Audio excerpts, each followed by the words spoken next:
One of the biggest arguments in wrestling history is Hulk Hogan versus Bret Hart. And I think both sides of the debate are arguing about the wrong thing. Because when this discussion comes up, it normally leads to one of two things.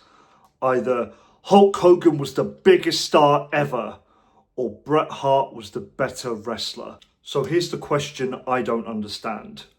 If Hogan was so great, why do modern wrestling fans prefer Bret? And if Bret was so much better, why did he not have the same impact on wrestling history? I think the answer explains why wrestling fans have been talking past each other for years. So let's start with Hogan, because here's what's interesting. A lot of modern day wrestling fans don't enjoy watching Hulk Hogan matches, especially younger fans, when compared to the likes of Bret Hart, Shawn Michaels, Kurt Angle, AJ Styles. Hogan's in-ring work can feel very limited. So why is he still considered to be one of the most important professional wrestlers to have ever lived? Because importance and ability aren't the same thing. Without Hulk Hogan, wrestling's biggest boom period probably doesn't happen in the same way it did. WrestleMania doesn't become the phenomenon it became. Professional wrestling doesn't break into mainstream culture in the way it did because he was everywhere. Television, movies, talk shows, merchandise.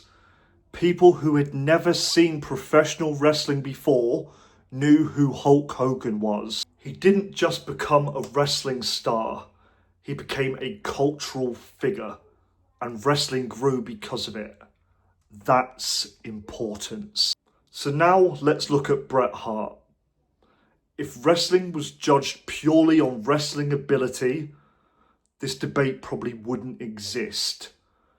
Bret Hart was one of the most complete professional wrestlers ever. His matches hold up decades later, and fans fondly remember his matches with Steve Austin, Mr. Perfect, and Owen Hart. Wrestlers still study his work. Fans still use him as a benchmark for what great wrestling looks like. He made everything feel believable, athletic, authentic. And if somebody asked me, who would I rather watch wrestle? I'm picking Bret Hart almost every time. But here's the problem. Being the best wrestler doesn't automatically make you the most important wrestler. And that's where this conversation starts to get messy. Because this is where wrestling fans tend to make the same mistake. We treat every discussion like a competition. If I praise Hogan, people think I'm criticizing Bret.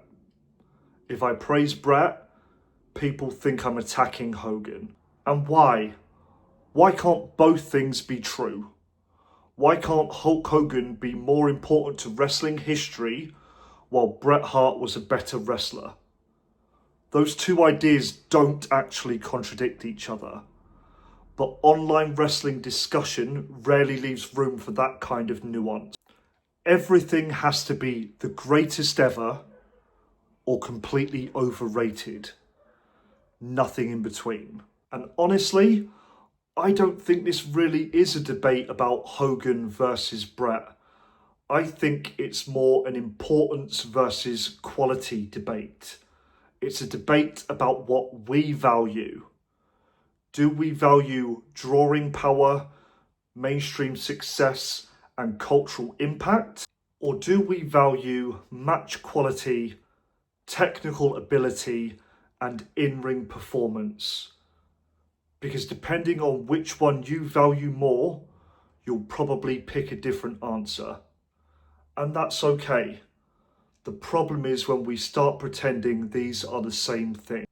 So if someone asks me who was the better wrestler, I'm taking Bret Hart. If someone asks me who was more important to wrestling becoming what it became, I'm taking Hulk Hogan. I don't think those answers conflict at all. In fact, I think the reason this debate never dies is because wrestling fans are trying to answer two different questions with one answer. So maybe Hulk Hogan versus Bret Hart was never the real debate. Maybe the real debate was whether wrestling fans can separate quality from importance. Because those aren't the same thing, and they never were. So let me ask you this. Who is the most important wrestler ever who wasn't the best wrestler ever?